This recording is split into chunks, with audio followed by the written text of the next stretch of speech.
বানাক্ৰান্ত কৃষকক উন্নত জাতৰ ধানৰ কঠীয়া বিতৰণ বানৰ ফলত ক্ষতিগ্ৰস্ত কৃষকসকলক সকাহ দিয়াৰ উদ্দেশ্যে যোৰহাট জিলা বিজেপিয়ে আগবঢ়াইছে সহায়ৰ হাত। জিলা বিজেপিৰ সভাপতি শান্তনু পূজাৰীৰ নেতৃত্বত যোৰহাটকে ধৰি শিৱসাগৰ আৰু চৰাইদেউ জিলাৰ কেইবাটাও বানাক্ৰান্ত অঞ্চলৰ কৃষকৰ মাজত বিতৰণ কৰা হয় উন্নত জাতৰ অধিক উৎপাদনক্ষম ধানৰ কঠীয়া। বানৰ পানীত বহু কৃষকৰ খেতিৰ বাবে সাজু কৰি ৰখা কঠীয়া নষ্ট হৈ যোৱাত সৃষ্টি হৈছিল সমস্যাৰ। এনে পৰিস্থিতিত পুনৰ কৃষিকাৰ্য আৰম্ভ কৰাত সহায় কৰিবলৈ বিজেপিৰ কাৰ্যকৰ্তাসকলে বিভিন্ন স্থানত কঠীয়া বিতৰণৰ ব্যৱস্থা কৰে। উন্নত জাতৰ ধানৰ কঠীয়া লাভ কৰি পুনৰ খেতিত নামিবলৈ সুবিধা হ'ব বুলি আশা প্ৰকাশ কৰিছে বানাক্ৰান্ত কৃষকসকলে।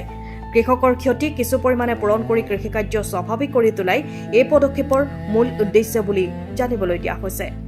যোৰহাটৰ পৰা অনুপম বৰা ৰিপৰ্ট, পোহৰ লাইভ।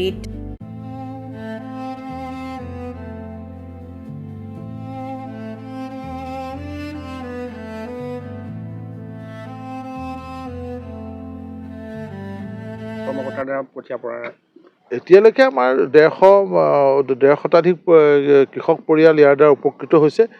সঠিকভাৱে চালে ওলাব, কাৰণ আমি শিৱসাগৰ আৰু শিৱসাগৰ জিলাতো ইতিমধ্যে আমি গেলেকী, লাহনগাঁও, হাঁহচৰা, কুজিবালি ইত্যাদি অঞ্চললৈ আমি পঠিয়ালোঁ। আৰু আমাৰ যোৰহাট জিলাতো কালিৰ পৰা আমাৰ এইখন কঠীয়াতলিত ইতিমধ্যে কালি বহু কৃষকে ল'লে।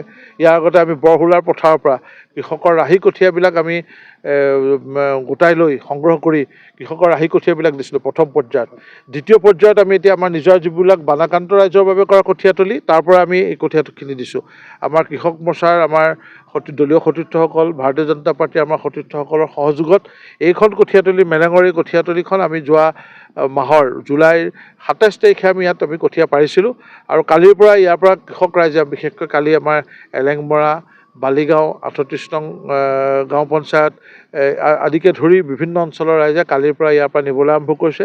আজি জাজিমুখ অঞ্চলৰ পৰা আমাৰ বানাক্ৰান্ত অঞ্চলৰ কৃষকসকল আহিছে, তেখেতলোকে আজি এইখিনি কঠীয়া লৈ যাব। আৰু ইয়াৰ দ্বাৰা তেওঁলোকৰ পথাৰবিলাক এবাৰ উকা নহয়, তেওঁলোকে লখিমী কাতি আঘোণত লখিমী আদৰিব পাৰিব। আমি সেইটোকে আশা কৰিছোঁ। বিশেষভাৱে আজি গৱেষণা কৰি উলিওৱা গম পাইছোঁ। এইটো অসম কৃষি বিশ্ববিদ্যালয়ে গৱেষণা কৰি বানাক্ৰান্ত অঞ্চলত ৰুবৰ বাবে এইবিলাক ধান প্ৰস্তুত কৰি উলিয়াইছিলে।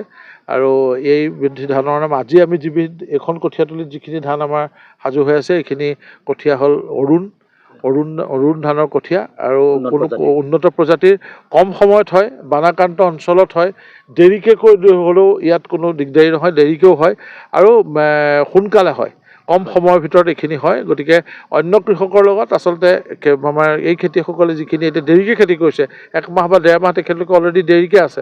আৰু 15 দিন পিছত দিব পৰা আমাৰ হাতত প্ৰজাতিও আছে, কাৰণ এতিয়াও বহুত ঠাইত মানে আপোনাৰ পথাৰ ওলোৱাই নাই, ৰুব পৰা হোৱা নাই, তেনেকুৱা জেগাও আছে।